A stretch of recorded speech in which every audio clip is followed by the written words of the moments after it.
What happens is, like with John Scully, John came from PepsiCo. They at most would change their product, once every 10 years. I mean, to them, a new product was like a new size bottle, right? So if you were a product person, you couldn't change the course of that company very much. So who influenced the success of PepsiCo? The sales and marketing people. Therefore, they were the ones that got promoted, and therefore they were the ones that ran the company. For PepsiCo, that might have been okay, but it turns out the same thing can happen in technology companies that get monopolies. If you were a product person at IBM or Xerox, so you make a better copy or a better computer. So what? When you have a monopoly market share, the company's not any more successful. So the people that can make the company more successful are sales and marketing people. And they end up running the companies. And the product people get driven out of decision-making forums. And the companies forget what it means to make great products. The product genius that brought them to that monopolistic position gets rotted out by people running these companies who have no conception of a good product versus a bad product. They have no conception of the craftsmanship that's required to take a good idea and turn it into a good product. And they really have no feeling in their hearts, usually, about wanting to really help the customers. And so they just grabbed defeat from the greatest victory in the computer industry.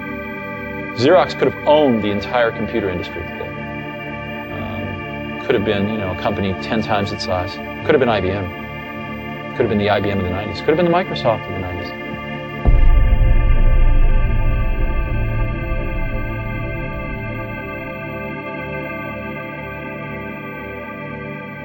What separates Apple from those earlier monopolies? Colorful marketing images? Playful graphic design for the event intros? A creative headquarters, retail presence with lots of trees and glass.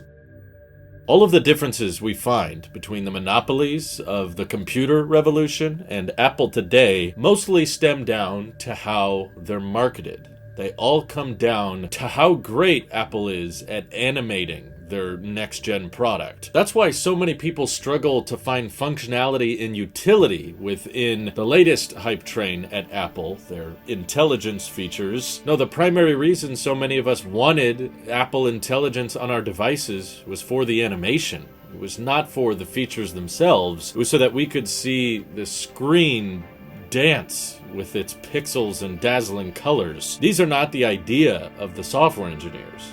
This is marketing.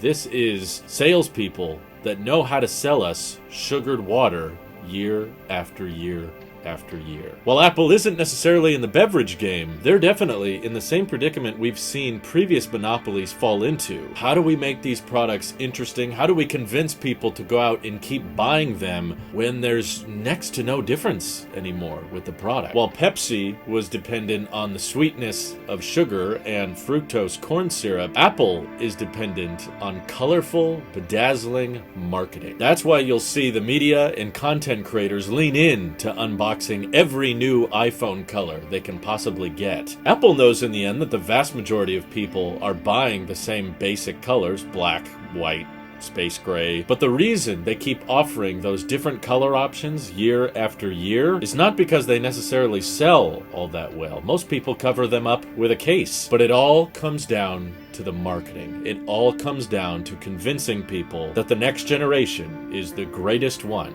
they've ever made. I believe Steve Jobs saw this coming, and he could see what happens when a company achieves such incredible victory year after year. It's not sustainable. It doesn't last forever. No matter how much we may love these brands, they all come to the same fate of monopoly. And when that day comes, it no longer matters how great your product can be. All that matters is how well you are at selling it. And when the marketing people and the sales people start running the company, the innovations and the advancements in the product itself all start to fall apart. So in the words of Bane from The Dark Knight Rises, peace has cost you your strength. Victory has defeated you. When they start getting bigger, they want to replicate their initial success.